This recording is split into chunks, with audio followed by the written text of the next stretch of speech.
আসসালামু আলাইকুম ভাইজান, ভালো আছেন? হ্যাঁ ইনশাআল্লাহ আলাইকুম সালাম আছি ভালো। ভাই এই জায়গাটার নাম বলবেন, এই জায়গাটার নাম কি ধরে? এটা জায়গাটার নাম হলো রুমেলা।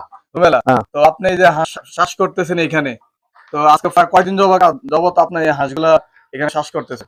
আরে প্রায় তো 2-3 বছর হয়ে গেছে। 2-3 আস্তে আস্তে বছর, হ্যাঁ? বেচতেছি, শ্বাস করতেছি, আর পাবলিকে নিতেছে, এভাবে চলতেছে। আসলে যারা আমার এই ভিডিওটি দেখতেছেন অবশ্যই আওতা রুমেলা এখানে যদি কেউ যদি হাঁস কিনতে চান অবশ্যই এই জহির ভাইয়ের মাঝরাতে আসবেন।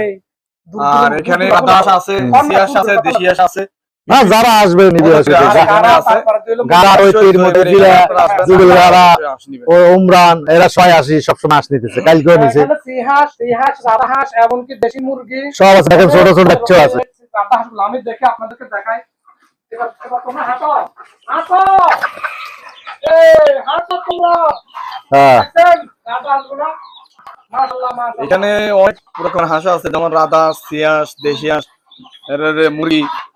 আপনাদের যাদের লাগবে রুমালা হাওতার ভিতরে, উমরানের ভিতরে যা যা লাগবে অবশ্যই এখানে আসবেন। এই যে ভাইজান জহির ভাই এই হাঁসগুলা চাষ করে বিক্রি করে, অবশ্যই আপনারা ওনার কাছে আসবেন। সবাই ভালো থাকবেন, সুস্থ থাকবেন, আল্লাহ হাফেজ, আসসালামু আলাইকুম।